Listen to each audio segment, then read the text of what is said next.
입문하시는 분들은 내가 어느 걸 타야 되는지 잘 몰라요. 한 손을 놓지 못하면 로드에 입문하지 마라. 알루미늄 자전거 사는 게 좋아요, 카본 자전거 사는 게 좋아요, 제일 좋은 거 사서 한 방에 질러. 뭐 멋있고 예쁜 거 사려고 했다가 그래요? 이 로드가 종류가 여러 가지가 있다 보니 많은 종류 있어요. 로드 자전거는 로드 자전거. 안녕하세요 여러분, 복경입니다.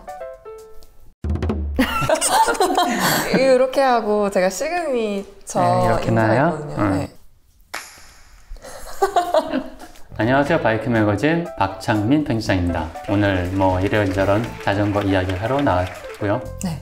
저희가 오늘 할 주제가 로드 자전거 입문자들을 위한 자전거 추천, 어떤 걸 골라야 되는지. 로드 자전거를 선택할 때 고민했던 경험이 있거든요. 그리고 저한테 많이 물어보세요. 어떤 자전거를 사면 좋은지, 로드 자전거 뭘 사면 돼요? 뭐 이거 괜찮아요? 막 이렇게 물어보시는데, 저 같은 경우 로드 입문을 뭐 하도 오래전에 했고, 그 당시는 뭐 동호회나 이런 것들에 대한 개념이 없었기 때문에 그냥 입문을 했는데, 입문을 어떻게 했어요? 저는 원래는 하이브리드를 타고 다니다가 한강에서 멋있게 달리시는 분들을 봤어요, 제가. 근데 그분들 자전거를 찾아보니까 그게 로드 자전거다. 이제 매장에 갔더니 어떤 자전거를 사야 될지를 몰라서, 브랜드도 모르고 그냥 제 눈에 예쁜 걸 샀던 것 같아요. 그냥.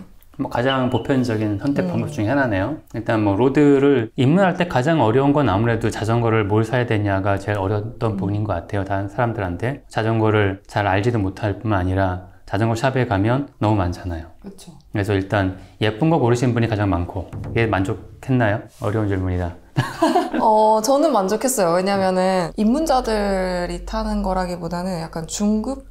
네, 중급의 자전거였으니까 저는 굉장히 만족을 했는데, 근데 문제는 자전거를 타고 넘어지고 하다 보니까 그 비싼 자전거에 기스가 가고 좀 망가지고 그런 부분이 있었죠. 네, 많이 망가지죠. 그래서 자전거를 처음 시작할 때 어떤 걸 시작을 해야 될지, 사실 하이브리드로 시작하잖아요. 그쵸. 네, 하이브리드도 사실 로드 자전거의 하나의 카테고리니까 하이브리드로 시작하는 것이 나쁘지 않아요. 저희가 추천하는 방법 중에 하나인데, 이 로드를 시작했다, 로드를 타겠다라는 개념 자체는 자전거를 가지고 도로에서 좀 재밌게 타겠다라는 생각이거든요. 기존까지 자전거가 이동수단이라든지 근거리 가려고, 마트 가려고, 아니면 학교 가려고 그렇게 했던 것에서 넘어서서 이제 자전거를 타고 취미로 좀 해보겠다 라는 분들이 이제는 로드 카테고리, 그러니까 로드 자전거에 입문을 하게 되는데, 처음에는 자전거를 잘 타시는 분들은 상관없어요. 자전거 잘 타시는 분들은 로드 이 드롭바라고 하죠. 이렇게 생긴 거. 네. 이 드롭바를 사용하는 거에 있어서 잘 타시는 분들에게는 그걸 사용하는 게 전혀 문제가 없는데, 사실 자전거를 잘 못 타시는 분들이 드롭바를 타면 위험하죠. 일단 속도가 훨씬 빠를 뿐만 아니라 내가 컨트롤하기가 쉬워지지가 않아. 그래서 그 기준을 뭘로 잡냐, 저희 같은 경우는 당신이 한 손을 놓고 자전거 탈 수 있습니까?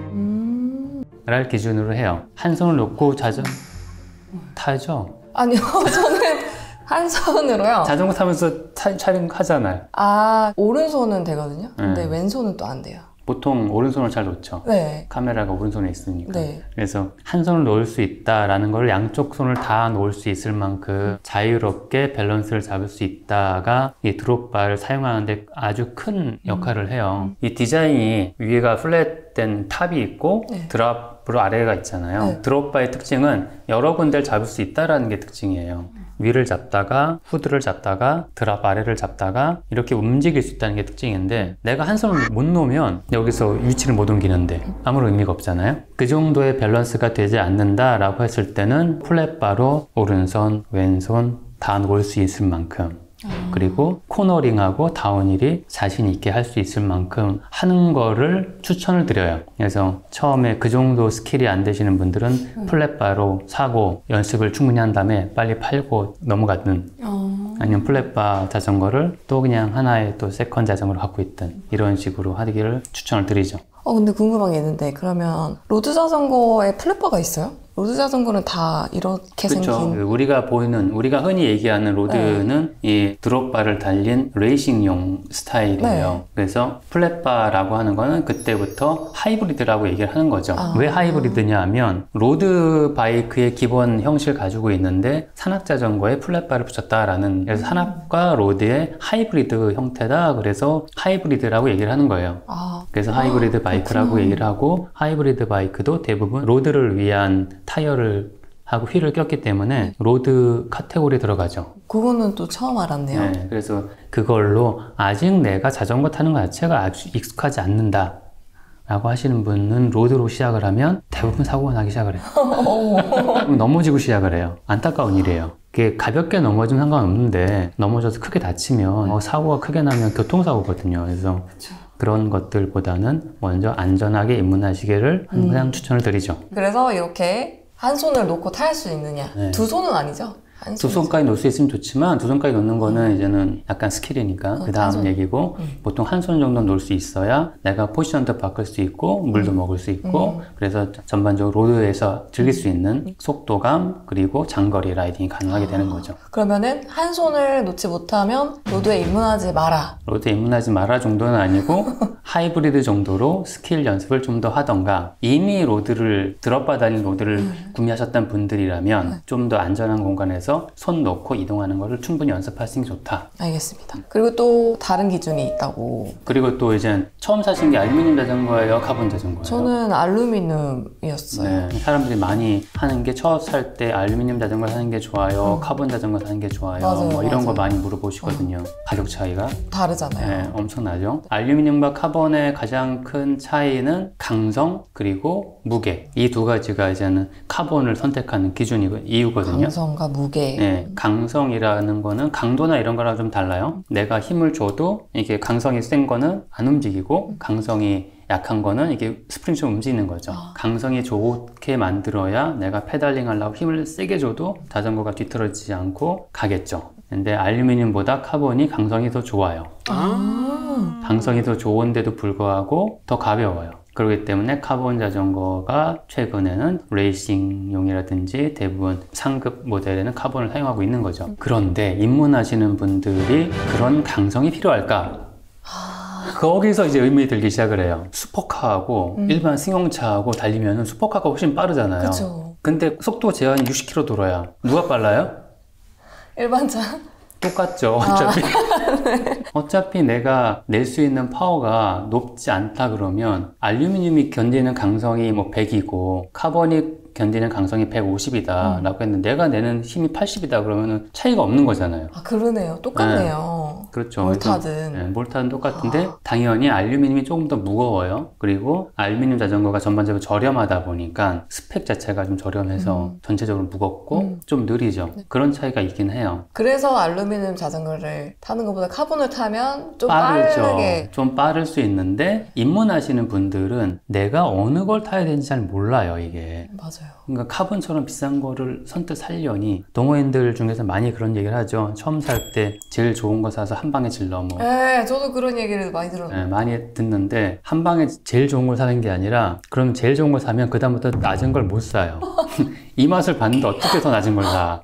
그러네요. 네, 그러면 제일 좋은 것만 계속 사게 되는 거예요. 자전거가 계속 기술이 바뀌다 보니까 내가 살 땐 이게 최상급이었는데 몇 년 지나고 나면 이게 보편적인 기술이 됐어. 그럼 이게 중급으로 떨어진 거잖아요. 그럼 나 또 최상급을 사야 돼. 그러니까 더 지출이 큰 걸로 커지는 거죠. 그런 분들이 이해가 가네요. 네, 그래서 처음 구매할 때는 저는 먹경님 구매하신 것처럼 알루미늄 자전거 구매를 추천을 드려요. 알루미늄 자전거를 사서 좀 타시고 넘어지잖아요, 그죠? 카본 넘어지는 거랑 알루미늄 자전거 사고 넘어지는 거랑 내 마음 쪽 데미지가 좀 다르거든요. 그래서 알루미늄 자전거는 그보단 카본이나 이런 것보단 조금 더 이런 충격에 대한 내구성은 좋아요. 물론 카본이 갖고 있는 이 내구성도 엄청나게 좋긴 한데 그런 사용하는 데 쓰기에는 알루미늄이 조금 더 나은 경향이 있어서, 그래서 알루미늄 자전거를 타시고 내가 라이딩할 수 있는 이 하나의 스펙트럼이라고나 할까? 이걸 먼저 넓히는 거죠. 라이딩 경험을 늘리는. 그리고 저 같은 경우는 알루미늄 자전거를 그렇게 구매하신 다음에 나중에 공간이 된다면 자전거 2대를 집에 갖고 있는 게 좀 부담이 되신 분도 있긴 하겠지만 그 부담이 없다면 알루미늄 자전거는 세컨 바이크로 출퇴근이라든지 자전거 여행이라든지 그리고 뭐 집에서 인도어 사이클링 한다든지 그럴 때는 카본 자전거를 쓰기엔 조금 아깝죠. 아깝다는 생각이 들거든요. 막 쓰는 용도로 가져가도 좋으니 처음에는 굳이 알루미늄, 카본으로 갈 필요는 없다. 그렇죠. 왜냐면은 내가 카본으로 시작하면 그 다음에 알루미늄 사기가 되게 어려워져요. 내가 더 낮은 걸 사는 거니까. 그렇죠. 그러면 나는 평생 알루미늄 자전거가 어떤 느낌인지 모르고 사는 거야. 알루미늄 자전거의 느낌이 이랬었고 카본 자전거가 이렇게 느낌이 다르구나 라는 걸 경험하는 거랑 경험하지 않는 건 좀 다르거든요. 그냥 들어서 아는 거랑은 좀 다른 거니까. 그래서 하이브리드든 알루미늄 자전거든 뭐 저가든 고가든 여러 가지를 좀 경험할 수 있는 방법은 저가부터 시작하는 방법이거든요. 구매할 때마다 조금씩 내가 다음엔 좀 더 좋은 거 사야지 라고 올라가니까. 그래서 자전거를 탄다는 것 자체는 라이딩 자체의 재미도 있지만 자전거 장비를 이해하는 재미도 있거든요. 그러니까 자전거 장비를 저가부터 조금씩 써보면 그 이해도가 커져요. 고급 자전거가 이 비싼 게 썼는데 아 이런 게 다르구나 라는 걸 느낄 수 있는 거는 들어서 아는 거랑 다르죠. 내가 체감한 거랑. 그렇죠. 그래서 알루미늄 자전거로 입문하고 세컨바이크로 활용을 하고 뭐 저도 그렇게 사용하고 있고 솔직히 보면은 알루미늄 자전거 더 많이 타는 것 같긴 해요. 그래요? 그래서 그런 식으로 알루미늄 자전거는 사실 종류가 몇 개 없거든요. 선택할 수 있는 여지도 별로 없어요. 네. 그냥 이쁘고 뭐 좀 괜찮은 내가 살만한 가격대에 구매하시면 돼요. 그리고 나중에 뭐 여유가 되면 그걸 조금씩 업그레이드를 한다든지 해도 되고 뭐 부품을 바꾼다던가. 뭐 휠이나 이런 것들 바꾸면 자전거가 확 좋아지거든요. 근데 카본을 살 때는 내가 좀 알아야 될 거 아니에요. 그쵸. 자전거 종류가 뭐고 내가 라이딩을 해보니까 난 이런 라이딩을 좋아해. 그거에 따라서 나는 뭐 이렇게 타니까 이런 자전거를 사야지 라는 게 생기기 시작하잖아요. 그때 고급 자전거를 구매하는 게 좋은 거죠. 그러니까 자전거 종류가 여러 가지가 있다는 거. 네. 로드 살 때 뭐 고민해봤어요? 그냥 그런 고민 없이 그냥 무조건 예쁜 거. 그냥 멋있고 예쁜 거. 네, 멋있고 예쁜 거 사려고 했다가 로드를 입문하는데 타임트라이얼 자전거로 입문하신 분들이 계세요. 그 자전거는 뭐죠? 타임트라이얼 자전거는 이게 타임트라이얼 레이스라고 완전 에어로로 독주 자전거거든요. 혼자만 타는 자전거. 아 이렇게 숙여가지고 완전 타는... 이래가지고 자전거. 그게 일반인들이 딱 처음 봤을 때는 너무 예쁜 거예요. 다른 거랑 다르게 생겼고. 멋있죠. 핸들바도 직선에다가 앞에 이게 딱 달렸고 바퀴도 좀 다르잖아요. 네, 바퀴도 보면 옆에서 보면 딱 두께가 막 프레임 두께 있다만 하고 막 그러니까 되게 이뻐 보여요. 근데 실제로 자전거를 잘 모르시는 분이 그걸 입문하신 분들이 계세요. 비싸긴 한데 이쁘다고. 근데 그걸 타면서부터 이제는 자전거의 스펙트럼이 확 좁아지죠. 탈 수 있는 게. 아 그거보다 느린 거는 이제 못 타게 되는 건가요? 아니 걔는 어필을 못 올라가요. 어필을 못 올라가고 이 가속이 처음 섰다가 출발하는 게 오래 걸려요. 자전거도 무겁고. 그래서 자전거 종류에 대해서 이해하는 게 좀 중요한 부분이죠. 이게 로드가 종류가 여러 가지가 있다 보니 많은 종류 있어요. 로드 자전거는 로드 자전거, 산악 자전거는 산악 자전거, 하이브리드 이렇게만 알고 있었고 그래블 로드 이렇게 딱 두 개 있는 것 같거든요. 타임 트라이얼 그리고 세 개 이렇게 있는 거 아닐까요? 크게는 그 정도죠. 로드는 원래 경주를 위해서 만든 자전거기 때문에 스피드에 최적화를 시키고 그렇게 해서 달릴 수 있도록 만든 게 로드 바이크. 그런데 레이싱을 하다 보니까 레이싱이 두 가지로 나눠지는 거죠.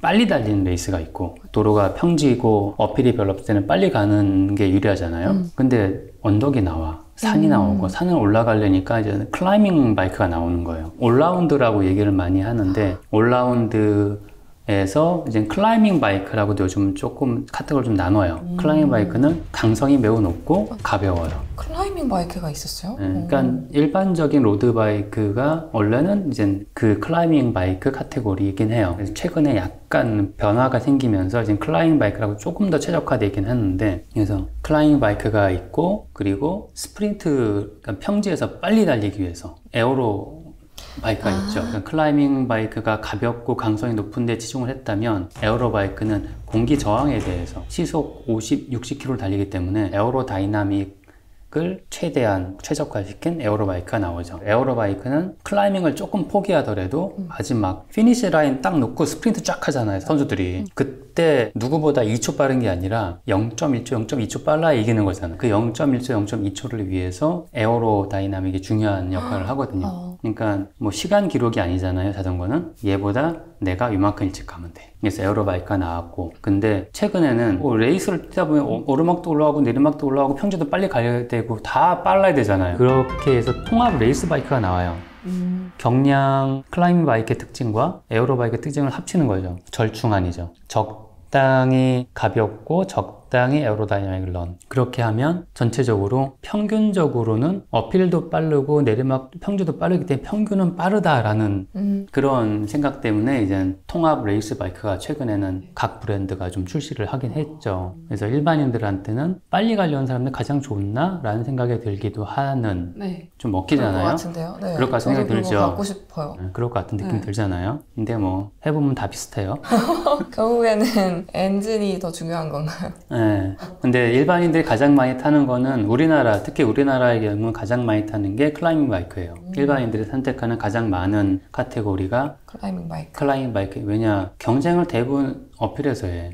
동호회 가면 어필해서 오픈하고 막 가자고 그러잖아요. 서울에서 자전거 탄다. 뭐 도시에서 타면 도시는 신호가 많아요. 네. 신호도 걸리고 차도 많고 그쵸. 그러니까 섰다 가다 남산 올라갔다가 내려왔다가 이러다 보니 에어로 바이크의 특징은 한번 달리면 시속 30, 40으로 쫙 가야 되는데 서울은 그럴 일이 없네. 그쵸. 그래서 사람들이 이제 에어로 레이스 바이크보다는 경량을 조금 더 선호하게 되는 거죠. 도시에서 타시는 분들은. 근데 약간 외곽에 타시거나 조금 멀리 가거나 뭐 그런 거를 좋아하시는 분들, 투어를 좋아하시는 분들은 에어로 바이크도 많이 좋아요. 전체적으로 평균 속도가 빨라져요. 평지에서 쉽게 가니까. 근데 에어로는 이제 자세가 많이 낮아지잖아요. 최근에는 많이 바뀌었어요. 아, 그래요? 예전에는 에어로 바이크는 에어로에 최적화를 하다 보니 앞에도 포지션 낮고 최근에는 그렇게 해봐야 힘들더라. 그래서 포지션을 에어로 바이크나 클라이밍 바이크나 레이스 바이크는 대부분 지오메트리가 거의 동일해요. 그러니까 사람들이 그냥 탔을 때 조금 더 내가 포지션을 스스로 라이더가 포지션을 바꾸는 게 더 좋다라는 그런 개념으로 바뀌고 있어서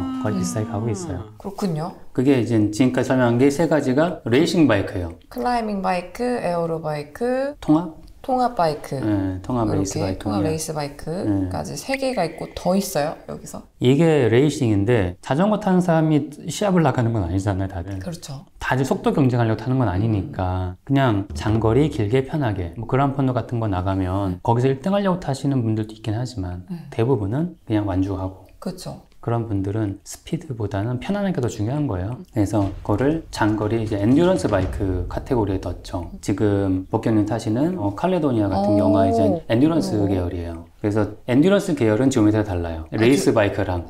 레이스 바이크가 막 누워서 막 이러고 타는 거 엔듀런스는 훨씬 편해요. 허리가 좀 펴지고 어깨도 쓰고 장시간 자전거를 타도 뭐 좀 피로도가 적고 그리고 충격 흡수도 조금 더 낮고 그렇게 만든 게 엔듀런스 바이크라서 엔듀런스 바이크가 요즘은 조금 더 카테고리가 넓어지면서 엔듀런스에서 이제 올로드라고도 얘기를 하죠.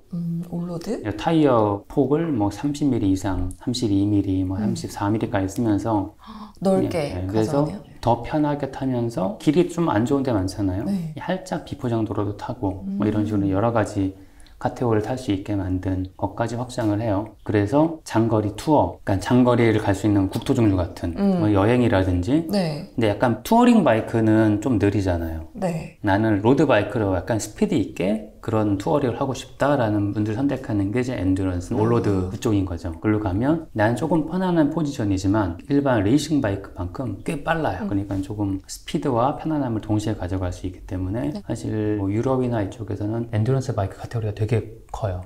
우리나라는 레이스 바이크가 훨씬 더 많이 판매가 되는 편이고 그래서 약간 좀 차이가 있죠. 그렇게 해서 엔듀런스까지 갔는데 그 다음에 비포장도를 가고 싶은 게 있는 거예요. 비포장 도로를요? 왜요? 저는 아직 거기까지는 안 간 것 같아요. 우리나라는 비포장 도로가 많지 않은데 네. 미국이나 유럽 뭐 이런 데 가면 비포장 도로가 꽤 많아요. 특히 미국은 비포장 도로가 어마어마해요. 왜냐면 도로를 만들었는데 그 도로에 차량이 그렇게 많지 않다. 그럼 굳이 포장할 이유가 없는 거예요. 근데 그런 도로가 몇백 킬로씩 있는 거죠. 땅덩이가 크니까. 우리나라는 차가 간다 그럼 무조건 포장을 버리거든요.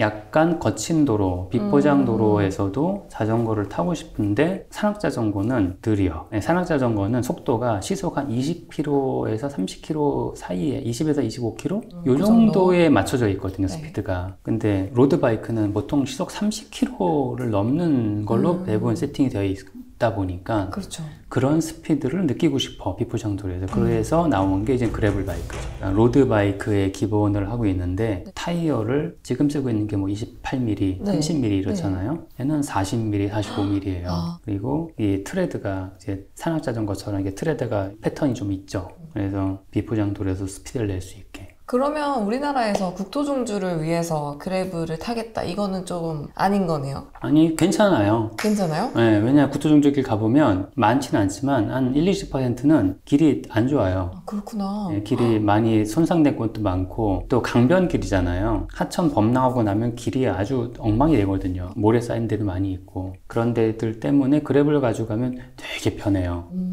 그리고 언덕 올라갈 때 그래블 바이크는 기압비가 되게 훨씬 가벼워요. 더 잘 올라가요? 올라갈 때 훨씬 가볍죠, 기압비가.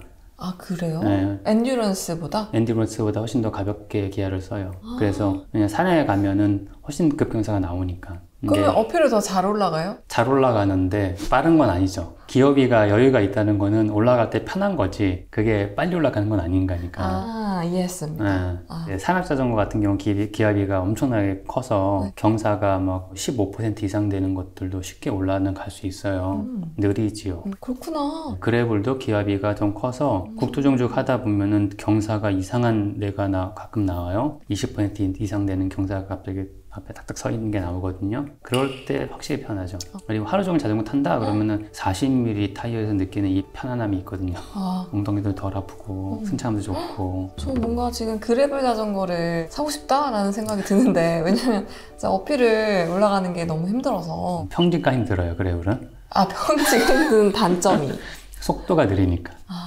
속도가 어느 정도 나오나요? 뭐 한 30km 이상 낼 수 있긴 한데 로드에서 30km를 낼 수 있는 힘으로 30km를 낼 수 있는 건 아니니까. 더 많은 힘을 써야 되니까. 훨씬 더. 그런 장단점이 있네요. 그래서 그래블은 조금 더 속도를 낮추지만 다양한 길을 타겠다라고 했을 때 그래블을 선택하시는 분들이 있고, 저도 이제 그래블 바이크를 보통 출퇴근할 때 지금처럼 겨울에 많이 타죠. 겨울에요? 왜요? 겨울에는 이제 혹시나 눈이 왔을 때가 있고 얼음이 있는 경우도 있고 그러니까 바퀴가 두꺼우니까. 넘어질 확률이나 그런 것들이 훨씬 그립력이 훨씬 좋아져서 더 안전하죠. 그래블까지가 전체적으로 로드 자전거의 카테고리에 해당이 돼요. 네. 근데 이제 그 외의 자전거로 아까 얘기했던 타임 트라이얼은 취미로 타시는 분들이 있긴 하지만 오로지 이제 레이스용으로 나와서 트라이슬론 하시는 분들, 그리고 타임 트라이얼 시합을 나가겠다 그런 분들이 선택하기에 좋은, 동호인들은 타임 트라이얼 바이크로 모든 트라이슬론 경기를 나갈 수 있으니까. 그냥 로드 자전거로도 나갈 수 있어요? 로드로 나가도 되죠. 산악자전거 타고 나가도 돼요. 아무거나 다 되지만 자전거는 돼요. 빠른 게 타임 트라이얼 자전거. 타임 트라이얼 자전거는 독주로 가기 때문에 독주 갈 때 가장 빠르거든요. 언덕만 안 만나면 돼요. 어필을 못 올라가요. 무겁고 힘들어서. 그래서 프로들은 올림픽 코스나 스프린트 코스에서 타임 트라이얼 자전거를 쓰면 안 되는데 동호인들은 상관없거든요. 동호인들 다 쓸 수 있고. 그 다음에 이제 그 타임 트라이얼 바이크는 좀 특별 카테고리이기 때문에 구매하실 때 매우 이제는 신중하셔야 되는 부분이고. 그럴 것 같아요. 네. 그리고 다음에 나는 로드를 타지만 정말 로드를 도시에서만 탄다. 그리고 출퇴근용이 메인이다. 그런 분들, 그리고 거리가 길게 안 탄다. 폴딩 바이크 타셔야죠. 그거는 로드 자전거가 아니잖아요. 로드에서 타니까. 그걸로 산에 가진 않으니까. 로드 자전거의 그 범주가 제가 생각한 것보다는 훨씬 넓었네요. 네. 그냥 포장 도로에서 타는 자전거를 로드로 보시면 돼요. 그래서 하이브리드나 폴딩 바이크까지 다 로드 카테고리에 들어가는 거죠. 우리가 흔히 얘기하는 로드 바이크는 좁게 얘기하면 로드 레이싱 바이크고, 약간 넓게 보면 포장된 도로에 탈 수 있는 모든 로드 자전거를 적용하고 있고, 그렇게 적용하는데 그 중에서 폴딩 바이크라는 거는 또 완전히 새롭고 좀 다른 카테고리다. 그래서 접었다 폈다. 폴딩 바이크를 미니벨로라고 많이 하죠. 미니벨로 타시는 분들 중에서는 상당한 분들이 내가 가장 많이 타는 자전거는 미니벨로다 라고 하시는 분들이 많아요. 아, 정말요? 자전거 탈 때 보니까 집에서 자전거를 갖고 나가는 게 힘들었던 거예요. 맞아요. 앞에 가게를 가고 싶은데 이 자전거를 끌고 엘리베이터에 사람 있으면 좀 그렇고 근데 폴딩은 미니벨로는 일단 자전거 작으니까 웬만한 엘리베이터 그냥 쑥 들어가고, 혹시 내가 뭐 카페에 들어간다 접어서 갖고 들어가면 되니까. 그쵸. 네. 생활 밀착형 로드 바이크로 본다면 사실 미니벨로 가자. 특히 우리나라는 도시 전체가 포장이 되어 있기 때문에 미니벨로 타기가 편해요. 미니벨로로 저는 그랑폰도 나가시는 분도 봤거든요, 직접. 네, 지금 미니벨로 중에서 약간 미니벨로에 꽂히신 분들, 그런 분들은 미니벨로를 이제 약간 튜닝을 해서 스피드업 튜닝을 한 다음에 그런 걸로 200km 라이딩 막 그런 설악크랑폰도도 완주하시는 분들이 계시죠. 설악을요? 네. 대박이다. 엄청난 분들이세요. 저도 자신은 없어요. 미니벨로 타고 설악을 완주한다. 이거 좀 자신이 없는데. 진짜 그런 분이 계시... 네, 많아요. 많이 있고. 뭐 랜더너도 하시는 분들도 계시고, 뭐 그런 분들이 꽤 있어서, 그런 분들은 자기가 자전거를 가지고 이동할 때 가장 편하기 때문에 버스를 타거나 단지 그 이유로 어디를 가고 싶은데 차를 가지고 갈래니 주차한 곳으로 다시 와야 되고, 맞아요. 그리고 어디 여행을 갈래니 이게 자전거를 이게 너무 어렵고 이런 것들에 대한 고민을 하다가 미니벨로를 선택하시고 그냥 버스 타고 기차도 타고 모두 타고 그냥 어디로 가서 이동해서 출발지랑 도착지가 달라도 그렇게 고민 안 하고 또 오고 휴대와 이동의 편리함 때문에 좀 생겼고 그런 분들이 이제 장거리까지 하시는 분들이 생겼죠. 그래서 이것도 하나의 로드 카테고리로 보고 있는 거죠. 네. 어떠셨나요? 카테고리 쭉 들어보니까. 일단 제가 몰랐던 정보들을 되게 많이 알게 된 것 같고 되게 다양한 선택지가 있다라는 거. 그래서 이 중에서 자기 이제 스타일에 맞게 실력에 맞게 고민을 하시면은 좋을 것 같다는 생각이 들었어요. 그래서 결론으로 얘기하면 자기 라이딩 수준에 맞게 일단 너무 고가로 시작하는 거는 조금은 무리됐어. 비추천. 추천하지 않는 편이고 그리고 자전거를 시작할 때 어떤 것도 한 번 구매로 만족할 만한 자전거를 할 수가 없어요. 또 사게 돼요. 그러다 보니까 제일 좋은 걸 사도 아까 말씀드렸듯이 그게 5년만 지나면 제일 좋은 게 아니거든요. 그렇죠. 그러니까 자전거를 어쩔 수 없이 몇 번을 구매를 하게 되는데 내가 경제적으로 여유가 있고 그래서 나는 항상 좋은 것만 쓸 거야 라면 상관없는데 네, 그러면 소원이 없겠네요. 근데 조금 내가 자전거를 그렇게 돈이 있다 하더라도 여러 개의 스펙트럼을 다 경험을 하고 싶다라고 한다면 저가 자전거도 타보고 고가까지 쭉 업그레이드 하면서 느끼는 그 경험 그게 정말 좋거든요. 그 경험치를 쌓을 수 있다. 그래서 다양한 업데이트 그리고 다양한 경험 그것이 자전거를 타서 내가 도로 라이딩했던 라이딩 경험만큼 자전거에 대해서 다양한 자전거에 대한 경험도 자전거를 입문하고 취미생활하는데 아주 중요한 부분이다. 그거를 결론적으로 말씀드리고 싶은 거죠. 그게 좀 좋은 포인트였던 것 같아요. 그 부분에 대해서는 생각을 안 해봤는데 아주 색다른 관점으로 생각할 수 있는 기회였던 것 같습니다. 자전거 입문에 대한 질문이나 궁금하신 거 있으시면 댓글 달아주세요. 제가 답변을 못하는 거는 편집장님한테 여쭤보고 답변 달아드리도록 하겠습니다. 오늘 나와주셔서 너무 감사드립니다. 그럼 다음에 봐요. 안녕.